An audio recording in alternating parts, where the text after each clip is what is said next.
This is Kilo Charlie 9 Victor Kilo Victor, 3 miles west of Louisville. Hello, Victor Kilo, N8FBE. Well, good evening. This is a lovely evening for some propagation, it looks like.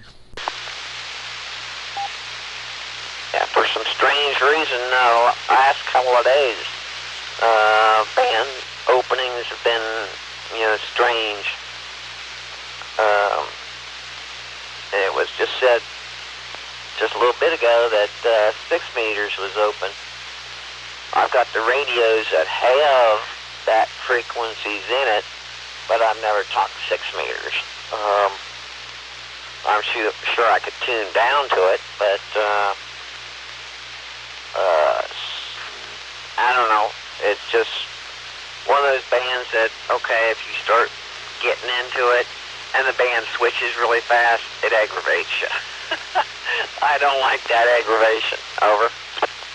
Oh, Roger. And plus you have to have a pretty good antenna system that, is there not doing much for long periods of time. At least my experience with that band. Yeah, I've seen these big band antennas, and I said, well, what the heck is that? Well, that's 6 meters. I says, yeah, but that's like 10 meters. How do you figure? Well, 10 meters is coming and going, and 6 meters seems to be doing the same thing. The way I check 10 meters is I've got a CB radio over here, and I've also got an HF radio, and then I'll tune down to 27185, which is channel 19, and I'll keep an eye on that. And if I start hearing long distance coming in on 27185, channel 19, then I can go over on 10 meters and see if my luck will change over there, because 11 and 10 is so close together that they sort of snitch on each other. So if one's working fine, the other one will be working somewhat decent. Roger that. Now, this repeater is up in Cincinnati, Roger. Roger's on that. Louisville to Cincinnati is what, about, 3-hour drive? Yeah, I think it's about a little over 100 miles, maybe, depending on where the repeater is. Now, if this repeater is up north, that's a little bit more distance, Roger. Yeah, it's if you're familiar with Hamilton County, that's where Cincinnati sits. The border line between Hamilton County and Butler County is about where this repeater sits. Roger. So this one would be on the north side of Cincinnati? Guess so. Oh, Roger that. Well, I'm getting 4 lights back on it. I'm currently tracking it with a GP9 at about 75 feet, and not shaking up too many other repeaters on the same frequency. That's one of the downfalls of an omnidirectional antenna, that it does knock on a lot of doors, and not all the repeaters are PL toned, and so sometimes you wind up in a hodgepodge of many repeaters trying to talk to you at once. But there doesn't seem to be too many. There's about 2 on this. I guess they're untoned, but they're distant, so they're not too much interference, Roger. Roger. Yeah, I haven't run across too many 8.8s around here. This is the only one that I'm familiar with. Now, the next one down from 8.8 would be the 6.7, and there's about 5 or 6 of those things in Ohio. I'm not sure how many is in Indiana or in Kentucky, because I haven't checked that yet.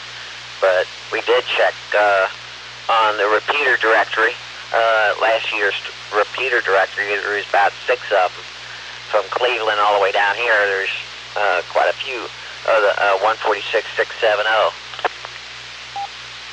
Roger that. Now we are recording this. I have a YouTube page called QSO-VLOG, and we've got about almost 90 QSOs relating to amateur radio, and this is kind of a subsection from our main YouTube page, which is called Jim Ferguson's Radio Story, where we celebrate 50 years of commercial broadcasting. So the QSO Vlog segments we've been doing now for about 8 months, and like I say, they're all things related to amateur radio. Most of them kind of demonstrate the elongation of communications in the VHF range. You know, we're talking up right at this point up to about 400 miles distance. Roger. QSL. Yeah, and I've got a 11-element beam at my foot. It's just sitting here looking at me, and I'm looking at it. But in the past, when we first got into the hobby back in the 80s, we had this antenna up on the chimney on a Channel Master rotor, TV antenna rotor, because it didn't take up much weight. The wind load wasn't that strong on it, and we could turn it around and come across quite a few people from the Louisville area and the Indianapolis area, Dayton area, Columbus, Cariola, Cincinnati area, northern Kentucky, and a couple of times we got down to Lexington. Not a whole lot, but I generally waited until the weatherman said, "There's a storm south, unplug your antennas," and all this other stuff, and I'm going, wonder if I can make contact before the storm gets here. Roger. Now that sounds kind of like a tuna fish swimming upriver, but I know what you mean. I find that usually in the morning, past 2 a.m., conditions start prevailing, but people start failing. So sometimes we reach places that are truly distant points, but at times where there is nobody, so we almost are reduced to calling a CQ on repeater frequencies. Roger. QSL, yeah, I've done that before. Generally, when I first got into the hobby, I didn't know that, you can go onto a machine and let it do all the work. Oh, wow. I was on Simplex for like 8 years before I tackled the repeaters situation. Did I find it any better?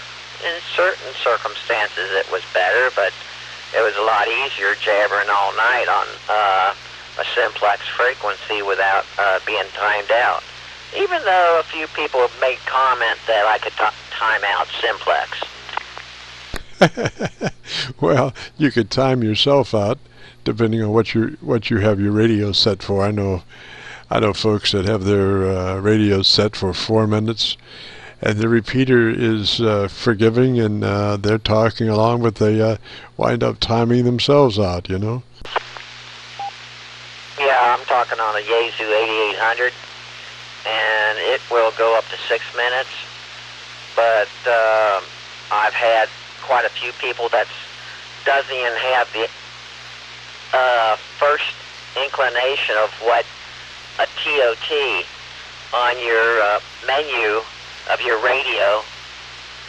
They said, well, they bought the radio, and then they went through the menu list, and they saw that TOT, and they didn't know what TOT was. And I went, that's timeout timer.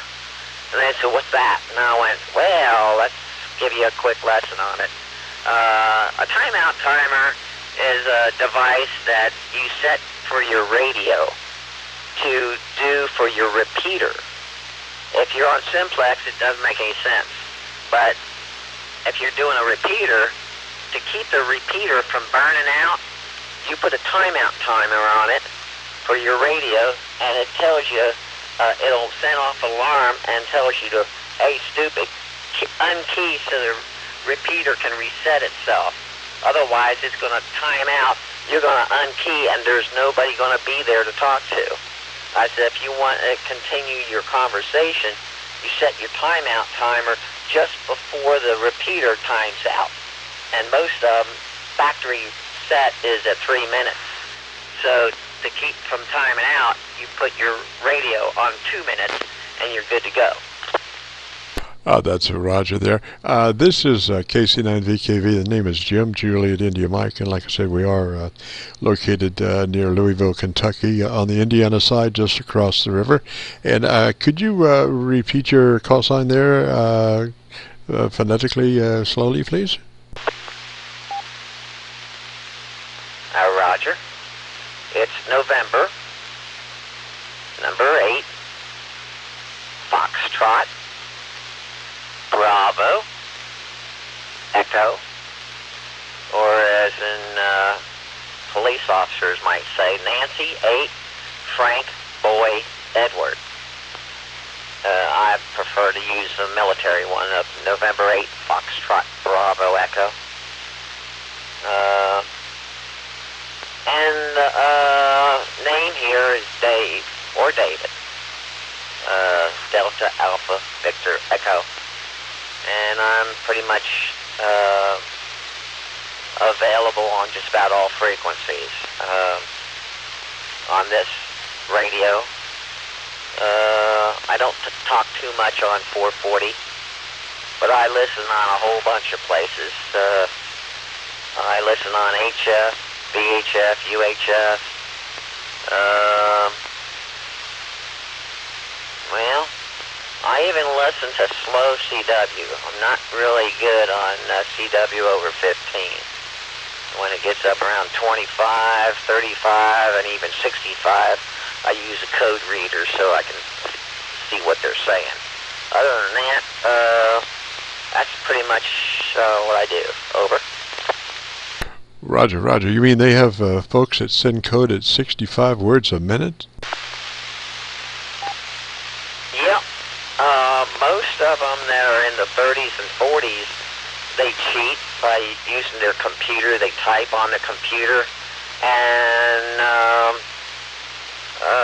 a code card, whatever it is, they use, it translates over to the code, sends it over the radio as code, and then deciphers it back to written word.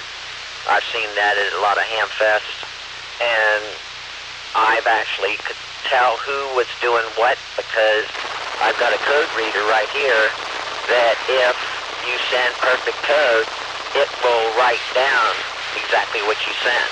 And generally perfect code would be off of a computer, whereas someone sending with a bug or paddles or up and down key, I've got the up and down key, and I also got the bencher paddles. So if you screw up or you don't time yourself correctly for the spacing that you need, it'll show up as a black square on my code reader, so I know if you're using your hand or if you're using the computer.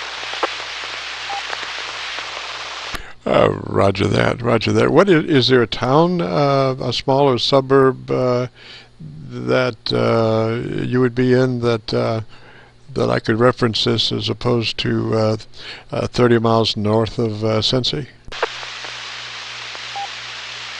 Where I'm located is, if you find Cincinnati on the map, where like downtown Cincinnati is, where UC and most of the buildings of Cincinnati is just a little bit south of UC, right on the riverside. We're 12 miles northeast of there. And where we're located, 75 is to the west of us, 71 is to the east of us, Ronald Reagan Highway is to the north of us, and Norwood Lateral is to the south of us. So we sort of sit right in the middle of a triangle, or a rectangle. Over.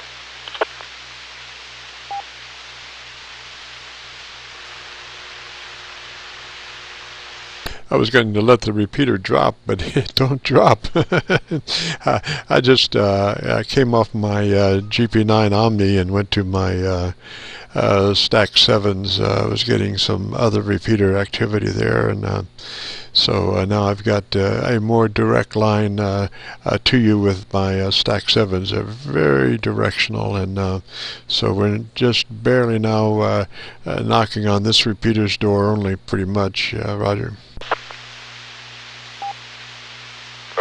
Roger, yeah. Last time I checked, if you're on the 9 side of Louisville, you're probably still in the same line of sight from where I am to where Osgood is, Osgood, Indiana, and right past them would probably be about where you're at. So if you point your antenna either towards Osgood or just a little bit south of Osgood to Versailles, and then come, you should be right over in our direction. Over. Oh, Roger. I just tune it by ear, you know, by white noise. The more on target the antenna gets, the less white noise in the signal. So you're absolutely clean now. So I'm right on target, Roger.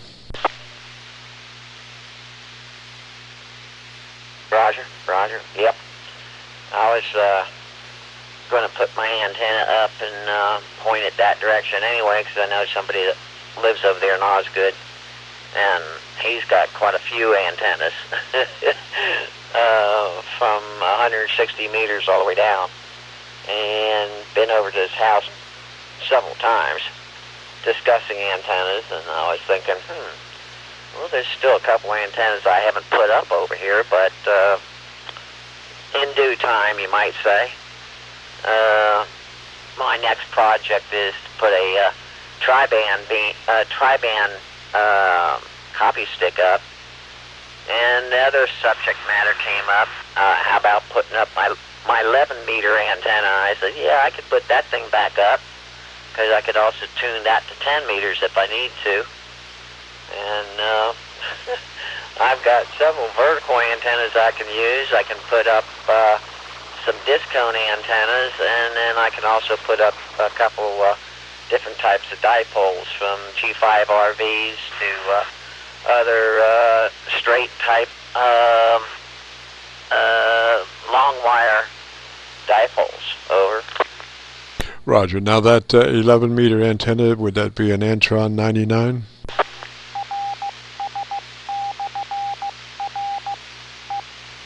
N8FBE. That would be a Radio Shack 5H wave copy stick. I'm not sure what the other stuff is. I know what a 99 is. I have a friend that's down in New Richmond that has an Antron 99. It looks to me like a big fishing pole. And the one I've got, well, it's just the 21-foot tall center conductor, and what is it, 4 radials at the bottom. Roger. Yeah, I think it's the same. It's a Antron 99's 5/8, I believe, and the conversion for the Antron 99, I think, is a foot off the top. We'll bring it on resonance at 10 meters. So probably a good idea to chop 3 and take a look on a SWR bridge, and come down inch by inch till you get to you know, as close as you can get to 1-to-1, Roger. Sure. Yeah. The way I look at it, I can just leave it the way it is. Use my antenna tuner here. I got an LDG Alpha Tango 1000 auto tuner sitting right here in front of me, and I can use that to tune it in, and that way I don't have to chop it. I can leave it as is for my CB radio, or tune it down my 857. Over. Oh, roger that. Yeah, that's probably the safer way to do it. Then you don't have to modify the antenna, and you know, it's good for whatever you want to use it for. I've just been working on my dipoles,